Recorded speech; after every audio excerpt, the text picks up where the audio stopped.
ಅಟ್ಟಹಾಸದ ದರ್ಶನ್ ವಿಶೇಷ ಬುಲೆಟಿನ್ಗೆ ಸ್ವಾಗತ. ನಾನು ಸಬಾ ಹಕೀಂ. ಆಲ್ಮೋಸ್ಟ್ ಇವತ್ತು ದರ್ಶನ್ ಮತ್ತು ಗ್ಯಾಂಗ್ನ ಕಸ್ಟಡಿ ಅಂತ್ಯವಾಯಿತು ಅಂತ ಹೇಳಲಾಗ್ತಿತ್ತು. ನಿನ್ನೆ ನ್ಯಾಯಾಧೀಶರ ಮುಂದೆ ಅವರನ್ನ ಹಾಜರುಪಡಿಸಿದಾಗ ಪೊಲೀಸರು ಇಲ್ಲ ಸ್ವಾಮಿ, ಇನ್ನಷ್ಟು ಮಹಜರು ಮಾಡಬೇಕಾಗಿದೆ, ಇನ್ನಷ್ಟು ಸಾಕ್ಷ್ಯಗಳನ್ನ ಕಲೆ ಹಾಕಬೇಕಾಗಿದೆ, ಇನ್ನಷ್ಟು ಎವಿಡೆನ್ಸ್ಗಳನ್ನ ಕಲೆ ಹಾಕಬೇಕಾಗಿದೆ. ಸೊ ಹಾಗಾಗಿ ಇನ್ನಷ್ಟು ದಿನ ಪೊಲೀಸ್ ಕಸ್ಟಡಿಗೆ ಕೊಡಿ ಅಂತ ಕೇಳಿ ಪೊಲೀಸ್ ಕಸ್ಟಡಿಗೆ ಸದ್ಯಕ್ಕೆ ತಗೊಂಡಿದ್ದಾರೆ.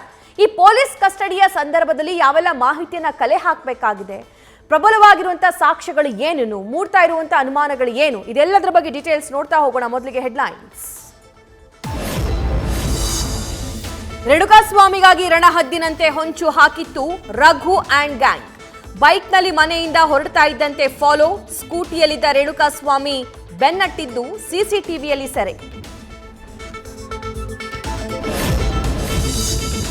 ನಾಲ್ವರನ್ನ ಚಿತ್ರದುರ್ಗಕ್ಕೆ ಕರೆತಂದು ಪೊಲೀಸರ ಪರಿಶೀಲನೆ. ಕಿಡ್ನಾಪರ್ಸ್ ನಿವಾಸಗಳಲ್ಲಿ ಶೋಧ ತೀವ್ರ. ರಘು ತಂದಿದ್ದ ರೇಣುಕಾಸ್ವಾಮಿ ಧರಿಸಿದ್ದ ಚಿನ್ನದ ಸರ, ಉಂಗುರಕ್ಕಾಗಿ ತಲಾಶ್.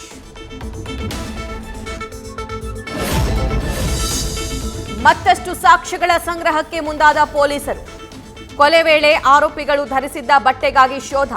ಅದರಲ್ಲೂ ಪ್ರಮುಖವಾಗಿ ದರ್ಶನ್ ಧರಿಸಿದ್ದ ಡ್ರೆಸ್ ಪತ್ತೆಗೆ ಮುಂದಾದ ಪೊಲೀಸರು.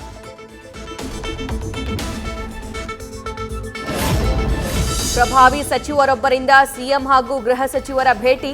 ನಟ ದರ್ಶನ್ನನ್ನ ಕಾನೂನು ಕುಣಿಕೆಯಿಂದ ಪಾರು ಮಾಡಲು ಯತ್ನ.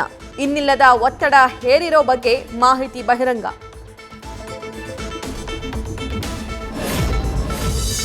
ಕಸ್ಟಡಿಯಲ್ಲಿದ್ದ ಪವಿತ್ರ ಗೌಡ ನೋಡಲು ಬಂದ ಮಗಳು ಭಾವುಕ. ತಾಯಿಯ ಪರಿಸ್ಥಿತಿ ಕಂಡು ಮರುಕಪಟ್ಟ ಪುತ್ರಿ ಖುಷಿ.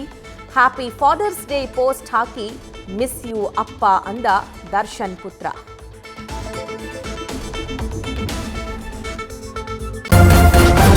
ನ್ಯೂಸ್ ಫಸ್ಟ್, ನಿರ್ಭೀತಿಯಿಂದ ನಿಮ್ಮ ಪರವಾಗಿ.